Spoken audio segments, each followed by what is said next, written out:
വിശ്വസിക്കുന്നവർക്ക് മാന്യതയുണ്ട്. വിശ്വസിക്കുന്നവർ ദൈവത്തിൻ്റെ മഹത്വം കാണും. വിശ്വസിക്കുന്നവർക്ക് വേണ്ടി വ്യാപരിക്കുന്ന ദൈവശക്തിയുണ്ട്. നിങ്ങൾ ദൈവത്തെ വിശ്വസിക്കുന്നവരാണോ? നിങ്ങൾക്ക് ദൈവം ഒരു മാന്യത വെച്ചിട്ടുണ്ട്. നിങ്ങൾ ദൈവത്തെ വിശ്വസിക്കുന്നവരാണോ? നിങ്ങൾ ദൈവം മഹത്വം കാണാൻ പോവുകയാണ്. നിങ്ങൾ ദൈവത്തെ വിശ്വസിക്കുന്നവരാണോ? നിങ്ങൾക്ക് വേണ്ടി വ്യാപരിക്കുന്ന അത്യന്ത ശക്തിയുണ്ട്. പ്രിയപ്പെട്ടവരെ, അബ്രഹാം ദൈവത്തെ വിശ്വസിച്ചു. അതവന് നീതിയായി കണക്കിട്ടു. അബ്രഹാമിൻ്റെ വിശ്വാസത്തിൻ്റെ മാന്യത ഇന്ന് പകലും കുറഞ്ഞിട്ടില്ല. എത്ര വർഷങ്ങൾ കഴിഞ്ഞെന്നറിയാമോ? വർഷങ്ങൾ ഒത്തിരി കഴിഞ്ഞു. പക്ഷേ ഇന്ന് പകലും യേശുക്രിസ്തുവിൽ വിശ്വസിക്കുന്നവർ അബ്രഹാമിൻ്റെ അനുഗ്രഹമാണ്. അബ്രഹാമിൽ വെളിപ്പെട്ട വാഗ്ദത്തത്തിൻ്റെ നിവൃത്തിയിലേക്കാണ് പ്രവേശിക്കുന്നത്. വിശ്വാസിയായ അബ്രഹാമിനോടുകൂടെയാണ് നാം ഓരോരുത്തരും അനുഗ്രഹിക്കപ്പെടുന്നത്. പ്രിയപ്പെട്ടവരെ, അത് ഒരു വലിയ മാന്യതയല്ലേ? ആ മനുഷ്യൻ മരണപ്പെട്ടിട്ടും ആ മനുഷ്യൻ്റെ വിശ്വാസത്തിൻ്റെ മാന്യത ഇന്ന് പകലും അബ്രഹാമിനെ കുറിച്ച് സംസാരിക്കുന്നുണ്ടെങ്കിൽ അബ്രഹാം വിശ്വസിച്ചതിൽ വെളിപ്പെട്ട മാന്യതയാണ്. പ്രിയപ്പെട്ടവരെ, അബ്രഹാം വിശ്വസിച്ചു. നീണ്ട 25 വർഷക്കാലം വിശ്വാസത്തിൻ്റെ മാന്യത കാണാതിരുന്നിട്ടും, വിശ്വാസത്തിൽ വെളിപ്പെടുന്ന മഹത്വം കാണാതിരുന്നിട്ടും, വിശ്വസിക്കുന്നവർക്ക് വേണ്ടി വ്യാപരിക്കുന്ന ശക്തി കാണാതിരുന്നിട്ടും വിശ്വസിച്ചു. വിശ്വാസത്തിന് വേണ്ടി നിന്നു.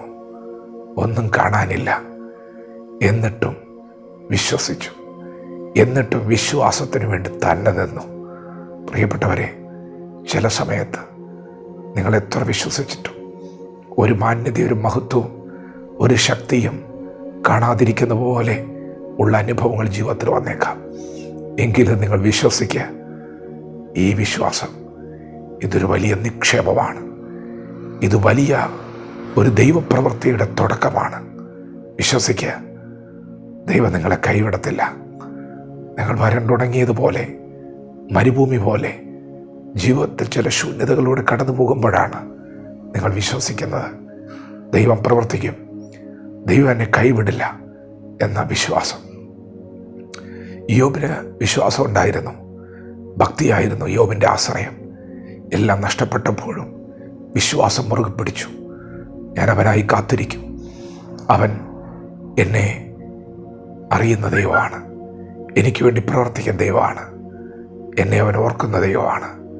വിശ്വാസം മുറുകെ പിടിച്ച പിതാക്കന്മാർ. പ്രിയപ്പെട്ടവരെ, നിങ്ങളുടെ വിശ്വാസം വലിയതാണ്, വിലയേറിയതാണ്. പൊന്നിനേക്കാളും വിലയുണ്ട്. നിങ്ങൾ പിടിച്ചു നിൽക്കുക. ഒരു ദൈവപ്രവൃത്തി നിങ്ങൾക്കായി വെയിറ്റ് ചെയ്യുന്നുണ്ട്. ദൈവം അത് ചെയ്തിരിക്കും. അത് നിങ്ങൾ കണ്ടിരിക്കുക. അതിനൊരു മഹത്വമുണ്ട്, അതിലൊരു ശക്തിയുണ്ട്, അതിലൊരു മാന്യതയുണ്ട്. നിങ്ങളുടെ ശരീരം ബലഹീനമായിരിക്കാം, സമയം കടന്നുപോയിരിക്കാം. തളരരുത്. അബ്രഹാമിൻ്റെ 100-ാമത്തെ വയസ്സിലും ഒന്നും കാണുന്നില്ലെങ്കിലും അവൻ നാളിതുവരെയും മുറുകെ പിടിച്ച് വിശ്വാസം ഡിക്ലെയർ ചെയ്യാൻ മറന്നില്ല. ദൈവം വാഗ്ദത്തം ചെയ്ത് പ്രവർത്തിപ്പാൻ ശക്തനാണ് എന്നവൻ പ്രഖ്യാപിച്ചുകൊണ്ടേയിരുന്നു. പ്രഖ്യാപിക്ക്. ദൈവം അത്ഭുതങ്ങളുടെ ദൈവമാണെന്ന്. നീ അല്ലാതൊരു ദൈവം തന്നെ കാത്തിരിക്കുന്നവർക്ക് വേണ്ടി പ്രവർത്തിക്കുന്നത് കണ്ണ് കണ്ടിട്ടില്ല, ചെവി കേട്ടിട്ടില്ല, ഒരു മനുഷ്യൻ്റെ ഹൃദയത്തിൽ തോന്നിയിട്ടില്ല. അതുപോലൊരു ദൈവപ്രവൃത്തി നിങ്ങൾ ഇന്നുവരെ കാണാത്തത്, കേൾക്കാത്തത്, ഗ്രഹിക്കാത്തത്, നിങ്ങളുടെ കുടുംബം കാണാത്തത്, നിങ്ങളുടെ ദേശം കാണാത്തത്, നിങ്ങളുടെ പട്ടണം കാണാത്തത്, അത്ഭുതകരമായതൊന്ന് നിന്നിലൂടെ വെളിപ്പെടുത്താൻ ദൈവത്തിന് പദ്ധതിയുണ്ട്. വിശ്വാസത്തെ മുറുകെ പിടിക്കുക. ദൈവം നമ്മെ ഓരോരുത്തരും ഈ പകൽ അനുഗ്രഹിക്കുമാറാകട്ടെ. ആമേൻ.